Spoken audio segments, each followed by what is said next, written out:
Hello, dear students. You are warmly welcome to the new session of English 11 Science in AB School Navsari. Dear students, today we are going to learn the topic Active and Passive Voice Part 4.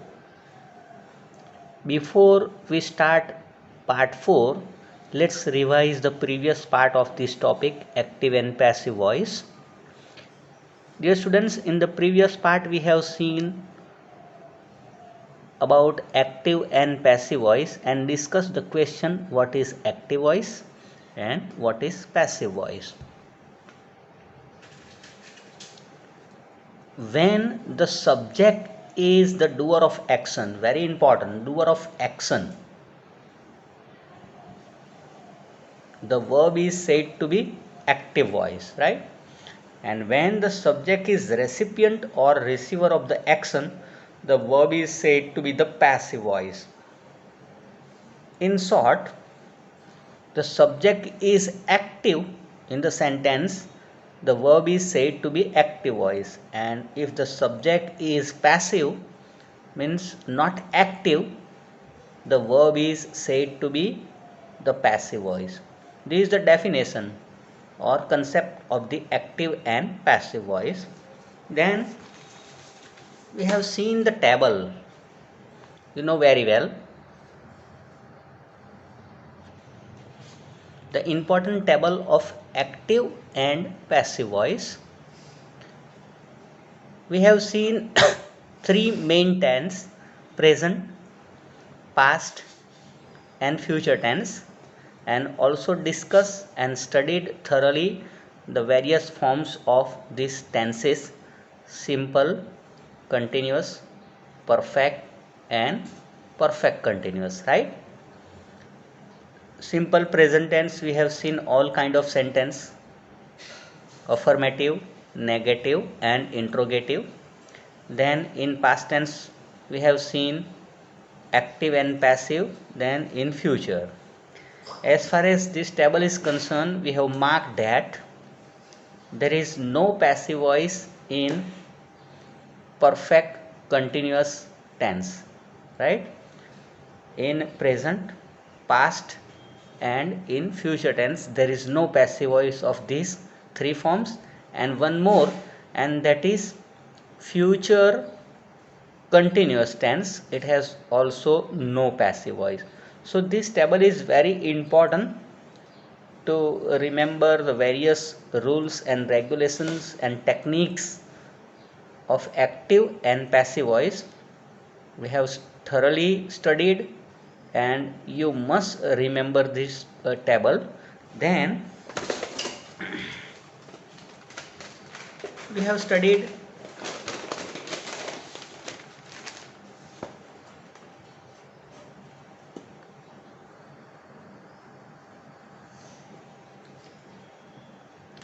the interrogative sentence with WH words.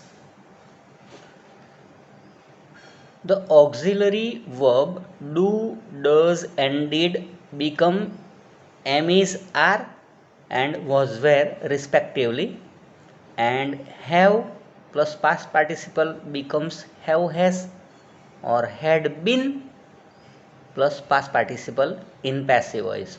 So in interrogative sentence we have to remember that do, does, did becomes forms of to be, am, is, are, was, were, and perfect forms have plus past participle becomes have, has, had plus been. Here we add been plus past participle as far as the interrogative sentence is concerned with WH words. We have practiced a lot, and then we have learned the models: can, may, might, shall, will, could, would plus play becomes or change can, may, might, shall, will, could, would plus be.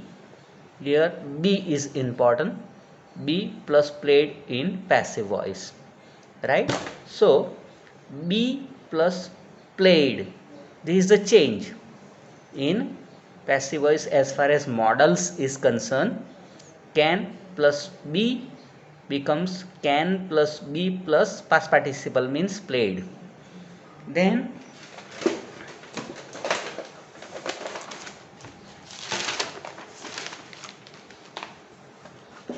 we have studied perfect model auxiliaries, which is very important as far as 11 and 12 science is concerned.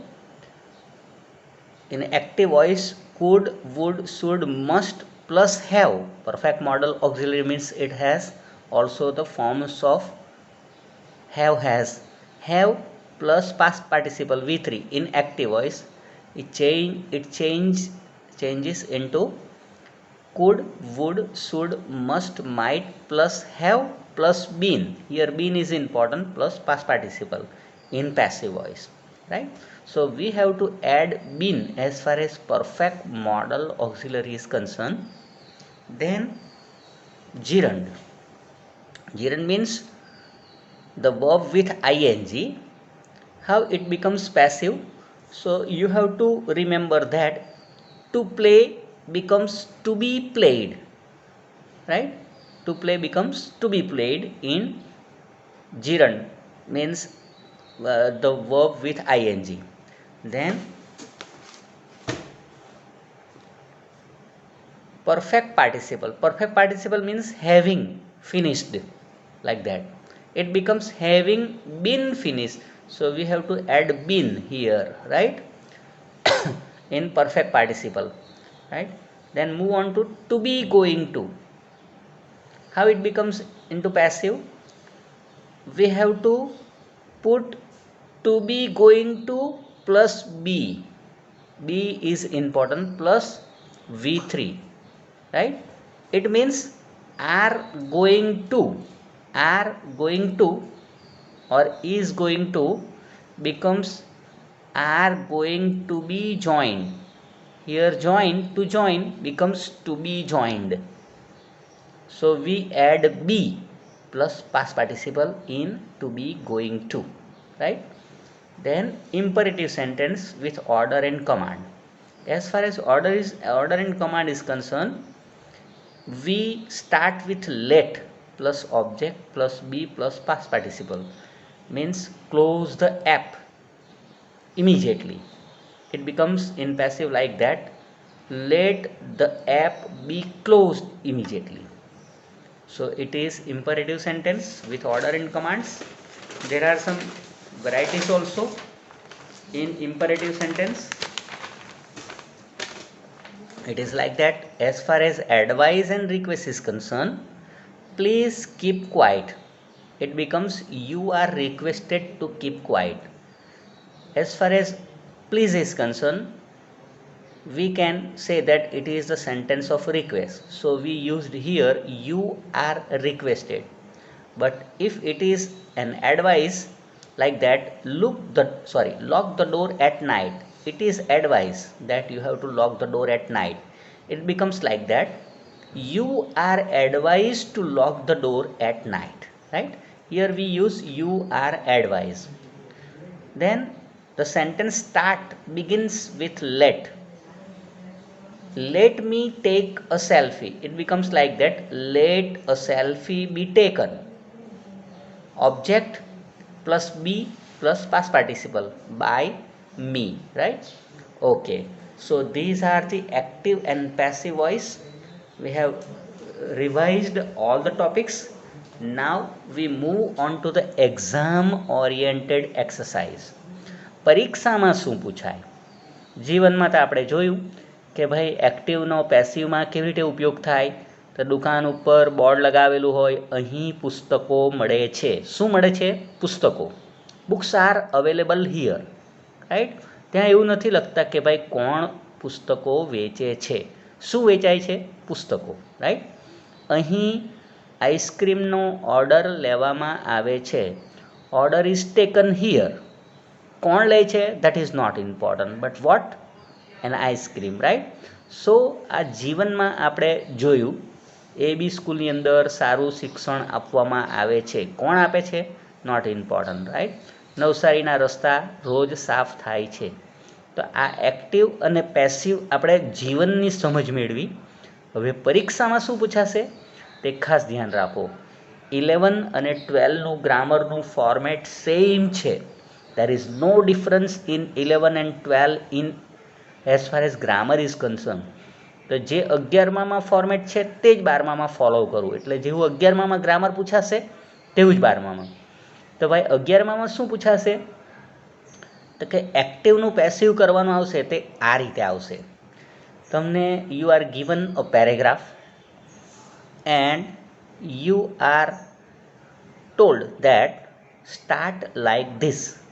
તમને એમ કહેવામાં આવે કે આ રીતે કરો. તો તમારે એ ઓળખી પાડવાનું છે કે ભાઈ આ એક્ટિવનું પેસિવ કરવાનું છે કે ટેન્સ બદલવાનો છે. એ કેવી રીતે તે આપણે જોઈએ. પહેલું એક ઉદાહરણ જોઈએ. ફર્સ્ટ એક્ઝામ્પલ, એક્ઝામ ઓરિએન્ટેડ જોઈએ.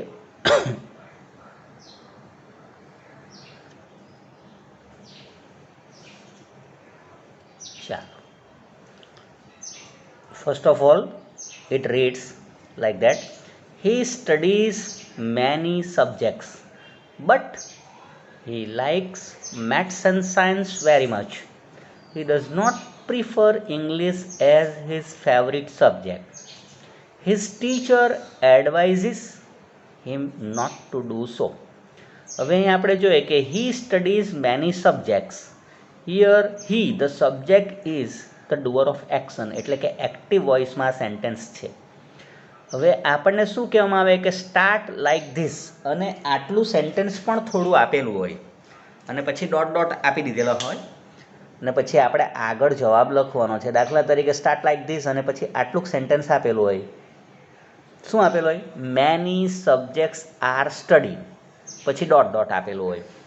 ત્યારે આપણે શું કરવાનું કે જાણી જવાનું કે જો ભાઈ આ મેની સબ્જેક્ટ્સ છે ને, here it is object, it comes in the beginning of the sentence and are form of to be and past participle, so it indicates that it is the sentence of passive voice. So we have to convert this paragraph into passive voice. અહીં કાળ બદલવાનો હોય તો તે પ્રમાણે કાળના વર્બના forms હોતે, પણ અહીંયા આપણે પેસિવ કરવાનું છે એમ પકડી પાડવાનું. બે વસ્તુ પૂછાશે, ટુ થિંગ્સ. એક તો ચેન્જ ધ ટેન્સીસ હોય પણ બતાવેલું નહીં, આપણે સમજવાનું છે. અને બીજું ચેન્જ ધ વોઇસ.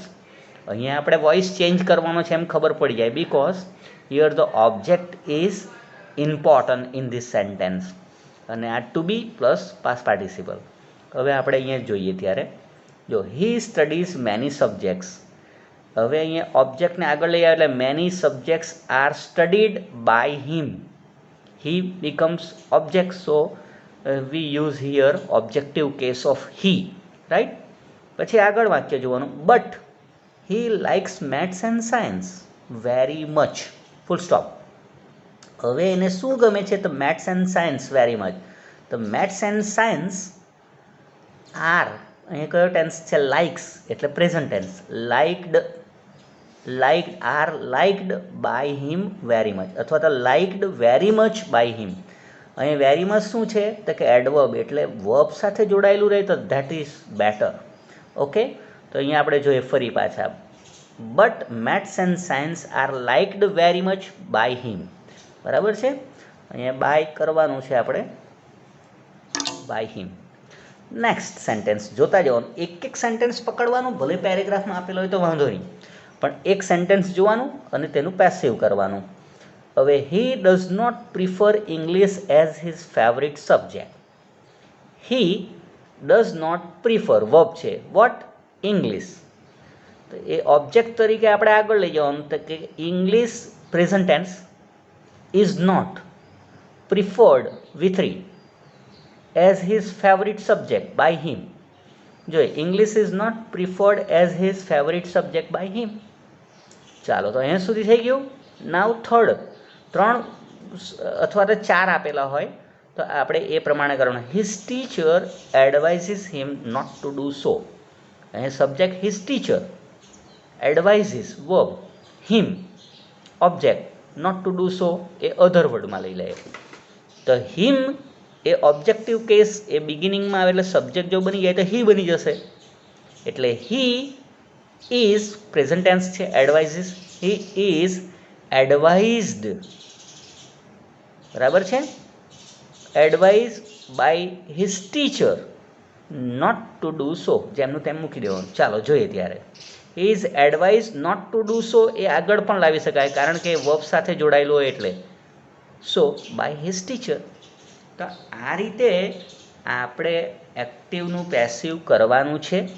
પેલા નિયમો ધ્યાન રાખવાનું. ટેબલ અગત્યનું કે ભાઈ કયો ટેન્સ છે, આપણે કેવી રીતે બદલવાનું.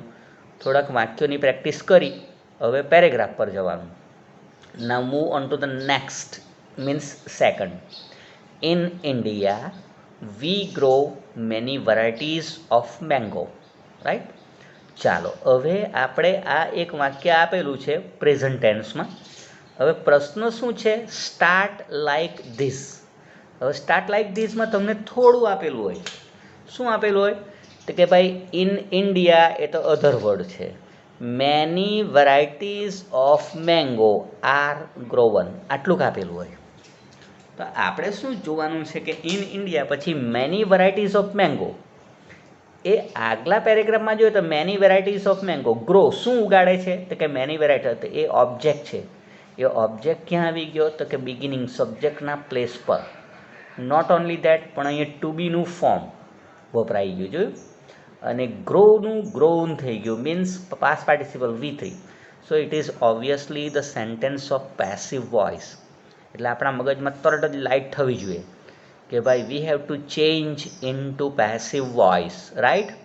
ચાલો હવે આપણે એને એક એક વાક્ય લેવાનું, ધીરે ધીરે કરવાનું, સમજવાનું અને માર્ક્સ પૂરા મેળવવાના. In India we grow many varieties of mango. Many varieties of mango, બરાબર છે. વેરાયટીઝ એટલે પ્લુરલ. આર ગ્રોન, બરાબર. ઇન ઇન્ડિયા બી લઈ શકાય, કારણ કે વી પછી ધે, પીપલ, સમબડી જેવા સબ્જેક્ટ જ્યારે પેસિવમાં હોય ને, પેસિવ થાય ને ત્યારે બાય સાથે જાય. બાય સાથે ભાઈ જાય એમ યાદ રાખવાનું. એટલે બાય સાથે નીકળી જતા હોય મોટે ભાગે, પણ લખાય છે તો લખવા દેવાનું. પણ સ્ટાઇલમાં જ્યારે બોલવાનું હોય સ્પોકન લેંગ્વેજમાં તો એ બાય સાથે જાય. એટલે આ રીતે પણ કરી શકાય કે many varieties of mango are grown in India by us મૂકવું હોય તો મુકાય, અથવા તો ઇન ઇન્ડિયા આગળ પણ લઈ શકાય, રાઈટ. ચાલો second sentence. We export them to other countries. We export them. હવે આ ધેમ એ ઓબ્જેક્ટ છે આપણો, એ સબ્જેક્ટના પ્લેસ પર જશે એટલે ધે બની જશે. એટલે ધે પછી પ્રેઝન્ટ ટેન્સ છે એક્સપોર્ટ, એક્સપોર્ટેડ, એક્સપોર્ટેડ. અને પ્રેઝન્ટ ટેન્સ છે એટલે આર, દે આર એક્સપોર્ટેડ. શું ક્યાં જાય છે? પ્લેસ, એ એડવર્બ ઓફ પ્લેસ છે. To other countries by us, બરાબર છે ને. આમ પણ ચાલે, they are exported to other countries. ચાલો next. We earn much foreign exchanges through this. We earn શું કમાઈએ? મચ ફોરેન એક્સચેન્જ એટલે કે વિદેશી હુડિયામણ. તો એ ઓબ્જેક્ટમાં આપણે લઈ લેવાનું છે કે મચ ફોરેન એક્સચેન્જ, બરાબર છે. ઇઝ અર્ન, ફોરેન એક્સચેન્જ જે ખરું કે નહીં, એ આપણે કહીએ તેમ મટીરિયલ નાઉન છે, એટલે એ સિંગ્યુલરમાં જ આવે. દાખલા તરીકે પાણી ગમે એટલું હોય પણ વોટર ઇઝ, પેટ્રોલ ગમે એટલું હોય ટાંકો ભરીને તો બી એ દ્રવ્યવાચક નામ એટલે કે મટીરિયલ નાઉન થઈ જાય ત્યારે એ એક સિંગ્યુલરમાં જ જાય. એટલે much foreign exchange is earned through this by us. તો જુઓ, much foreign exchange is earned through this by us. By us ન લખવું હોય ને તો એ વાંધો નહીં આવે, પણ લખવું કોઈને વળી જોઈએ તો પછી મગજમારી નહીં થાય. આગળ જોઈએ. People always like this delicious fruit. ભાઈ લોકોને આ ડિલિશિયસ મજાનું સ્વાદિષ્ટ ફ્રૂટ ગમે છે. શું ગમે છે? This delicious fruit. આ ઓબ્જેક્ટ ક્યાં જશે? In the beginning. This delicious fruit, બરાબર. Is liked, always liked, always જ્યાં હોય ત્યાં જ રાખવાનું. Always liked by people. પીપલને કાઢી નાખવું હોય તો કઢાય. મેં તમને કહ્યું તેમ we, they, people, somebody, someone જેવા સબ્જેક્ટ પેસિવ વોઇસમાં જાય ત્યારે બાય સાથે નીકળી જાય, બરાબર કે નહીં? ચાલો ફરી પાછા જવાબ જોઈએ. This delicious fruit is always liked by people. તો આ બે પેરેગ્રાફ થઈ ગયા. ધ્યાનથી વાંચો, શું ફેરફાર થાય તે ધ્યાન રાખો. સ્ટેપ્સને યાદ કરો. પહેલાં શું કરવાનું છે, પછી શું કરવાનું, પછી શું કરવાનું. પહેલાં વાક્યના ભાગોને ઓળખો. Identify the parts of speech. Second, પછી આપણે ટુ બીના ફોર્મ શાના પ્રમાણે મૂકવાના? According to the tense of sentence. ત્યાર પછી પાસ્ટ પાર્ટિસિપલ, બરાબર છે, એટલે કે V3 મૂકવાનું. અને than by before the subject, and subject ઓબ્જેક્ટના પ્લેસ પર જાય અને એ જો પ્રોનાઉન હોય એટલે કે આઈ વી યુ હી સી ઇટ, તો એની સબ્જેક્ટિવ કેસમાંથી ઓબ્જેક્ટિવ કેસ થઈ જાય, એટલે આઈનું મી થઈ જાય, વીનું અસ થઈ જાય, યુનું યુ જ રહે, હી હિમ, સી હર, ઇટ ધે ધેમ થઈ જાય. તો આટલો ફેરફાર, the steps to change from active voice to passive voice you must keep in mind. Then and then you can do, or you can change from active to passive voice. It is easy, but you have to keep in mind some rules and techniques of active and passive voice. Now move on to the 3. Exercise number 3. We call Mahatma Gandhi the father of nation. We, the subject, call verb. Mahatma Gandhi કોને કહીએ છીએ? કોને અથવા શું એ verb થઈ, object થઈ ગયું. શું કહીએ તે પછી વધારાના શબ્દો છે. તો કે ભાઈ આ મહાત્મા ગાંધી એ ઓબ્જેક્ટ છે. It goes to the beginning of the sentence, એટલે એને આગળ લઈ આવવાનું. Mahatma Gandhi, tense to be મૂકવાનું according to the tense. Here we can see that called. Here it is present tense. Mahatma Gandhi is called, શું કહેવાય છે? The father of the nation by us. જવાબ જોઈ લેવો જોઈએ ત્યારે. તો કે ભાઈ Mahatma Gandhi is called father of nation. By us રાખવું હોય તો રખાય, કાઢી નાખવું હોય તો કાઢી નખાય. મેં તમને વાત કરી છે તેમ. ઓકે, તો first sentence is completed. Now move on to the second one. એક સેન્ટેન્સને લેવાનું છે અને સ્ટેપ્સને યાદ કરવાના અને ચેન્જ કરવાનું. He gave us the slogan do or die. બરાબર ને? કરો યા મરોનું સૂત્ર એમણે આપેલું 1942માં. દેશની આઝાદી લેવા માટે એમણે સૂત્ર આપેલું. શું આપેલું? કરો યા મરો. ચાલો, he gave. Here we can see that gave is past tense. Give, gave, given, right? તો he gave us the slogan do or die, right? તો અહીંયા આપણે જોઈએ તો us એટલે આપણને, તો વી થઈ જાય. વી પાસ્ટ ટેન્સ એટલે વી વર given what? the slogan by him. The slogan do or die was given, એમ પણ થશે, બરાબર ને? The slogan do or die was given by him to us, અથવા તો અસને આગળ લઈ જાઓ. બે અહીંયા કર્મ છે. There are two object. We were given the slogan do or die by him. બરાબર, જોઈ લઈએ ત્યારે ફરી પાછા. The slogan do or die was given to us by him. અથવા તો શું કહ્યું કે we were given the slogan do or die by him. બે રીતે થશે, ધ્યાન રાખજો. ચાલો next. We will never forget him as he led the freedom movement to make us free from the British rule. It's too much long, but don't worry. એના પાર્ટ્સને ઓળખો. We will never forget him, આ ટુકડો પહેલાં પકડો. આપણે એને ભૂલીશું નહીં. We will never forget verb, subject, him. બાકીનું બધુંને આપણે પછી ધીમે ધીમે ફેરવવાનું છે. એટલે he will not or never been forgotten by us. બરાબર છે? હી વિલ નેવર બી, આપણે જાણીએ છીએ કે આ ફ્યુચર ટેન્સમાં બી મૂકવાનું. ફરગોટન બાય અસ. એઝ, કારણ કે as he led the freedom movement. he led the freedom movement. એણે શું દોરી ગયા આપણને? the freedom movement to make us free from the British rule. The freedom movement was led by him to make us free from the British rule. હવે જુઓ, he will never be, શું ઉમેરાયું? be forgotten by us, as the freedom movement was led by him to make us free from the British rule.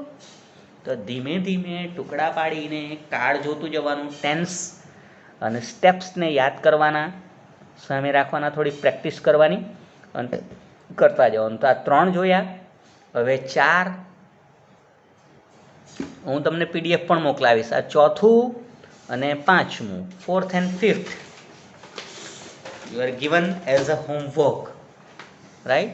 આ તમારે homework તરીકે પણ લેવાના છે. જો કે answer is given. If you feel any difficulty you can see the answer and try to solve it, right? So I have given the answer also, so you can check very well. Then move on to, sometimes we are given the passive voice, the passage of passive voice, and we have to change into active voice. આપણે એક્ટિવમાં બદલવાનું હોય.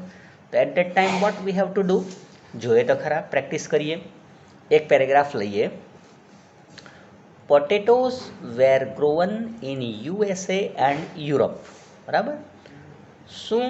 આ તો જોયું. તો potatoes વેર, two બીનું form અને past participle જોયું. આ તો ચોખ્ખું પેસિવ વોઇસ એમ ખબર પડે છે. એટલે કે આ પોટેટોસ એ શું છે? તો કે અહીંયા ઓબ્જેક્ટ એ સબ્જેક્ટના પ્લેસ પર આવી ગયું. કોણ ઉગાડે છે તે અગત્ય નથી, પણ શું ઉગાડવામાં આવે? પોટેટો. એટલે આ પેસિવ વોઇસ છે. ચાલો, તો અહીંયા પાછો સબ્જેક્ટ પણ આપ્યો નથી. By the farmers. કોણ ઉગાડે? તો ભાઈ ખેડૂતો. થોડુંક આપણે પણ પોતાની સેન્સ પ્રમાણે થોડાક સબ્જેક્ટ જાતે મૂકી દેવાના. ધ ફાર્મર્સ અથવા the farmers of USA and Europe. Tense કયો છે? Past tense. એટલે ગ્રોવન, રાઈટ. તો ગ્રીવ પોટેટોઝ, બરાબર છે. એટલે એ તાળો મેળવી જો ને એનું પેસિવ શું થાય. ચાલો, બ્રિટિશર્સ સેકન્ડ. they means કે potato, they were brought to India by Britishers. હવે આ બ્રિટિશર્સને આપણે બાય પછી સબ્જેક્ટ છે ને આગળ લઈ લેવાનું. એટલે બ્રિટિશર્સ. હવે બ્રિંગ, બ્રોટ એટલે પાસ્ટ ટેન્સ છે અહીંયા. તો જુઓ, વર બ્રોટ એટલે બ્રિટિશર બ્રોટ. કોને લાવ્યા? તો પોટેટોસ. ધેમ ક્યાં લાવ્યા? To India. ચાલો, next. Now they are nicely grown in our country too. They are nicely grown in our country too. પણ કોણ ઉગાડે છે? તો પાછું આપણે મૂકવા પડવાનું. નાવ વી એટલે કે ફાર્મર અથવા we grow them nicely in our country too. આ થોડું ઉમેરતું પણ જવાનું છે. મેં તમને કહેલું છે વી, પીપલ, આવું હોય તો ઘણીવાર નીકળી જાય. They are liked by us, right. હવે અહીંયા જોવાનું, they are liked by us, by all of us. હવે ઓલ ઓફ અસ લાઇક, અહીંયા આર છે એટલે પ્રેઝન્ટ, એટલે લાઇક જ મૂકવાનું છે. All of us liked, like only. અને કોને? તો કે પોટેટોસ. એટલે ધેના બદલે ધેમ થઈ જશે. એટલે we all liked, we all like them. આ રીતે આપણે કરવાનું છે. પેસિવનું એક્ટિવ કરવાનું છે. પેસિવનું એક્ટિવ. એક પેરેગ્રાફ જોયો. Now you are given more paragraphs for homework, બરાબર છે. એટલે સેકન્ડ મેં તમને આપ્યું છે. Not only that, but I have also given the answers of this question, so you can study. And if you feel any difficulty you can contact me. I will try to solve, and I hope you understood very well. So these are the homework. 3 with answer, 4 answer, 5 and answer. So dear students, here we conclude the point active and passive voice with the exercise asked in examination. પરીક્ષામાં આ પ્રકારનું પૂછાય, જેના આપણે 10 જેટલા paragraph આપણે જોયા. તમારે એની બરાબર પ્રેક્ટિસ પણ કરવાની છે, રાઈટ. અને હું એની પીડીએફ પણ મોકલીશ. સો don't worry, try to practice અને પેલા રૂલ્સ એન્ડ રેગ્યુલેશન્સ બરાબર જોજો. સો that's all four today. Good bye. Have a nice time.